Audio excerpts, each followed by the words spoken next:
আমি বলছি যে আপনারা ওই যখন আমরা নপাড়া মাদ্রাসায় পড়েছিলাম তখন বাংলা রেখেছিলেন, আর যদিও বাংলা রেখেছিলেন তো তার উপরে জোর দিয়েছিলেন। তো আমি বাংলা শিখিনি, এর জন্য আপনি দায়ী।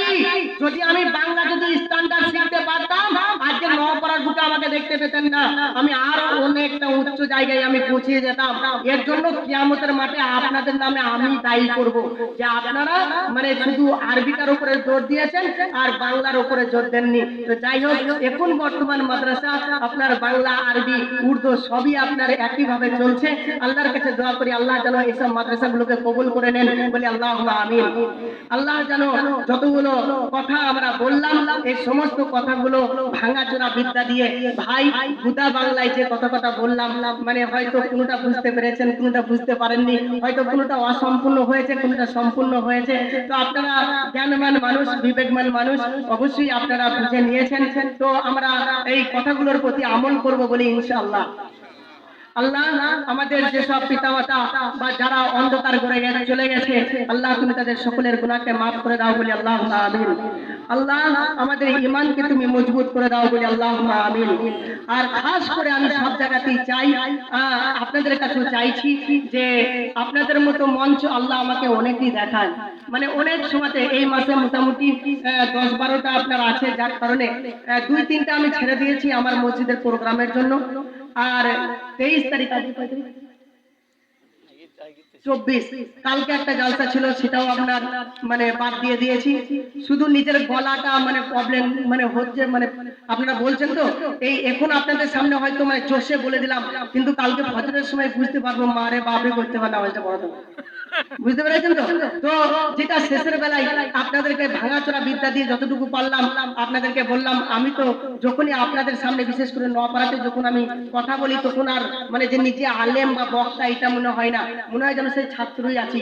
মৌলানাদের পেছনে মানে পেছনে এসে অনেক জায়গাতে মিলাদ হতো, তখন অনেক বাড়িতে এসে মানে বলতো আচ্ছা নুর আলম খানিক বক্তৃতা তুমি করে নাও। আমরা মনের মতো করে মানে বক্তৃতা করে দিতাম, শ্রোতা একটাও পেতাম না। কিন্তু আজকে মাশাআল্লাহ অনেক শ্রোতা। তো আপনাদের কাছে আমি দোয়া চাইছি, আপনারা সকলেই আমার জন্য দোয়া করবেন। একবার হাতটা উঁচু করে দেখান। আচ্ছা, সকলেই আমার জন্য দোয়া করবেন, আপনাদের জন্য আমি দোয়া করব। আমার যোগ্যতা কিছু নেই, আমি সব জায়গাতেই বলি আমার দুটো যোগ্যতা, এক হচ্ছে আমার মায়ের আমার শিক্ষকের দোয়া আর আপনাদের দোয়া, এছাড়া আমার নিজস্ব আর কোনো যোগ্যতা নাই। যদি কালকে মাদ্রাসাতে নিয়ে গিয়ে হাদিসটা খুলে দেন আমার পড়ানোর মতো যোগ্যতা নেই, যতটুকু চলছে মুখের জোরে, বুঝছেন তো, যতটুকু চলছে মুখের জোরে।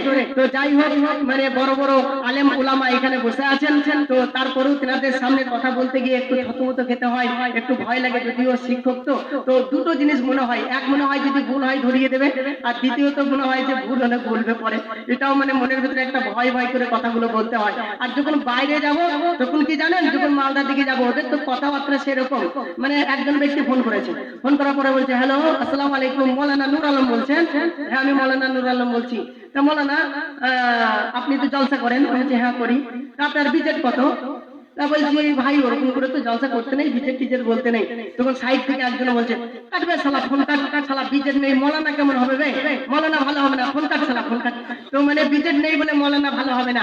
তো যে কথাটা বলছিলাম, তো আপনারা এই কেন কেন ওদের কাছে গিয়ে এত মানে ভালো করে কেন বলতে পারি, কারণ আমাদের যে ভাষা আমরা এই যে চলতি ভাষা, ওদের কাছে ওটা কিন্তু খুব স্ট্যান্ডার্ড ভাষা, যার কারণে ওদের কাছে গিয়ে আমি মানে বুক ঠুকে বায়ান করতে পারি যে কমসে কম ভাষার ভুলটা তো কেউ ধরতে পারবে না, এইটা বলে আমি আপনার মানে বুক ঠুকে বায়ান করি। তো যাই হোক, আল্লাহর কাছে দোয়া করি হে পূর্ব দয়াময় আমাদেরকে জানা এবং বোঝার চেয়েও বেশি বেশি করে আমল করার তৌফিক দান করেন, বলে আল্লাহুম্মা আমিন।